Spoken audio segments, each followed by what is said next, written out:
आज के इस विश्लेषण में चलिए श्रीलंका के उन घने प्राचीन और हाँ जोक से भरे वर्षावनों की एक बिल्कुल ही गुप्त दुनिया में चलते हैं। एक ऐसी रहस्यमयी जगह जिसकी सटीक लोकेशन किसी को नहीं बताई जा सकती। लेकिन क्यों?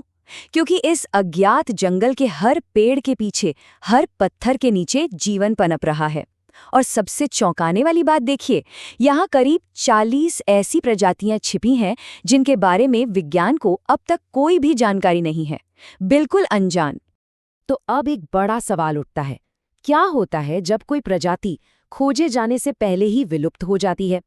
इस बहुत ही गंभीर सवाल का जवाब हमें श्रीलंका के top conservation biologist doctor Ranil Nanayakkara और उनके नॉन प्रॉफिट संगठन BAR के शानदार काम से मिलता है।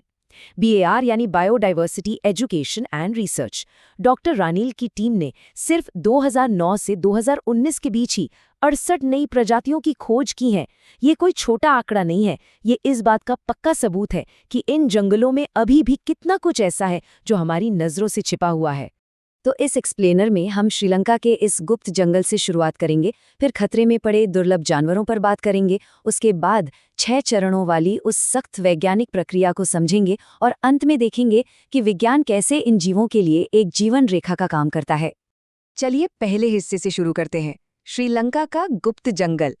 जैसा कि हमने पहले कहा, हमारी ये यात्रा एक अज्ञात स्थान से शुरू होती है। और ये कोई बेवजह का रहस्य नहीं है, बल्कि उस अविश्वसनीय जैव विविधता को बचाने के लिए उठाया गया एक बहुत ही जरूरी कदम है। और ये जंगल ना सच में जीवन से पूरी तरह भरे हुए हैं। जरा सोचिए, एक ऐसी गुप्त दुनिया जहां वैज्ञानिक हर दिन कुछ नया खोज रहे हैं।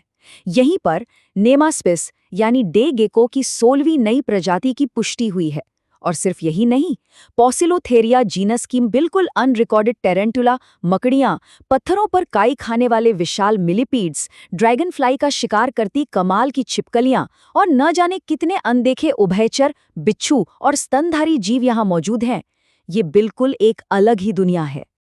अब जानवरों से हटकर इस जंगल की एक और खौफनाक सच्चाई देखिए। इन जंगलों में पिचर प्लांट जैसे बेहद कुशल मांसाहारी पौधे भी मौजूद हैं। ये किसी साइंस की किताब से निकले एकदम परफेक्ट प्राकृतिक कीट जाल की तरह काम करते हैं।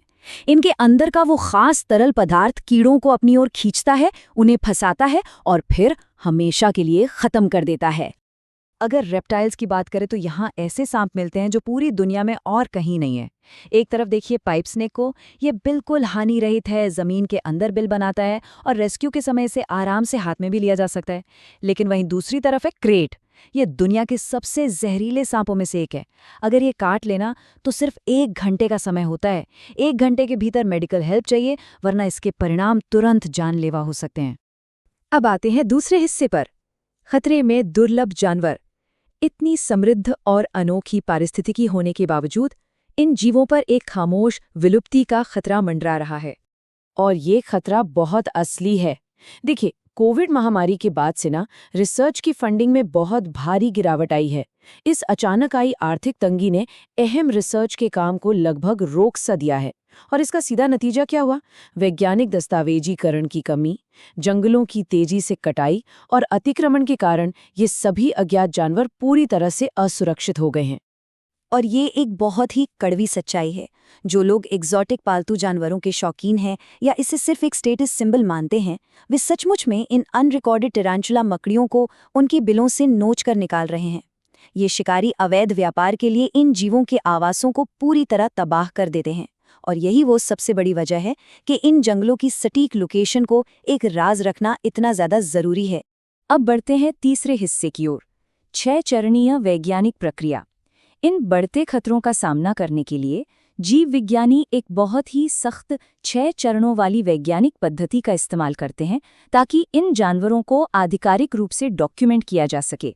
तो ये पूरी प्रक्रिया शुरू होती है फील्ड एक्सप्लोरेशन से, यानी जंगलों में जाकर इन जानवरों को खोजना, जिसमें बहुत ज़्यादा वक्त और मेहनत लगती है। और इसके बाद आता है नमूनों यानी स्पेसिमेन को इकट्ठा करने का चरण, जो बहुत ही सम्मानजनक तरीके से किया जाता है।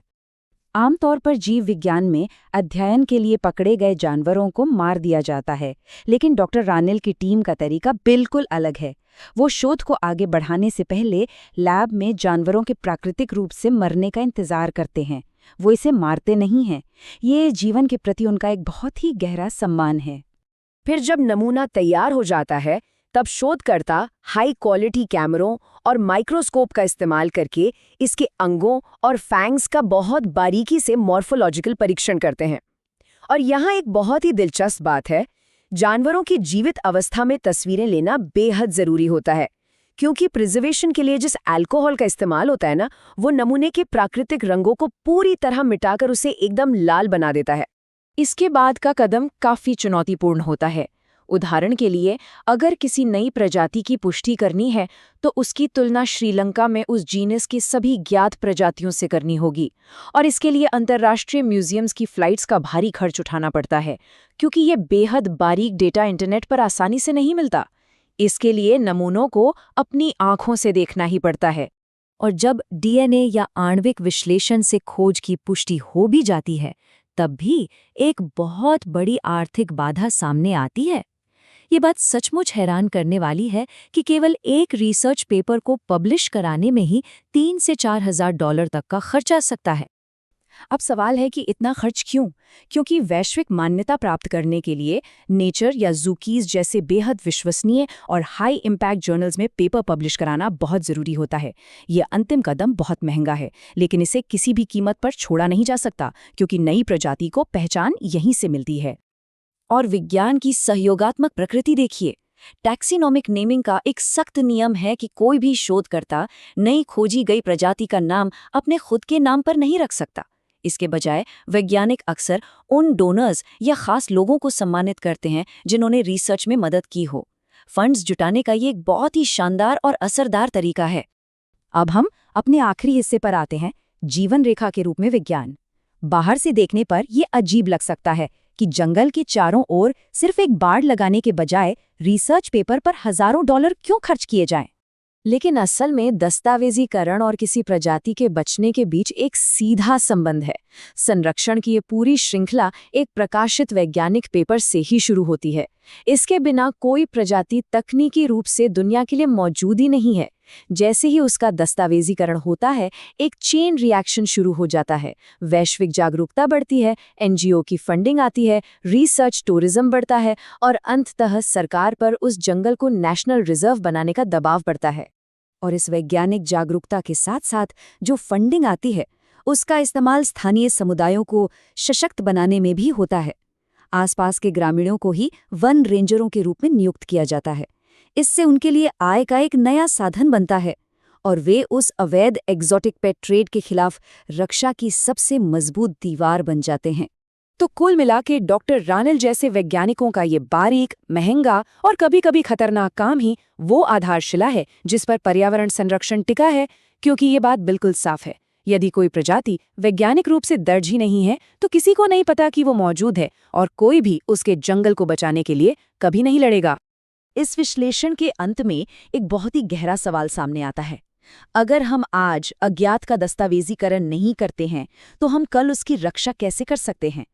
सोचने वाली बात है कि इस वक्त न जाने कितनी अहम प्रजातियां खामोशी से हमेशा के लिए लुप्त हो रही होंगी, सिर्फ इसलिए क्योंकि दुनिया को कभी पता ही नहीं चला कि वे वहां थी भी।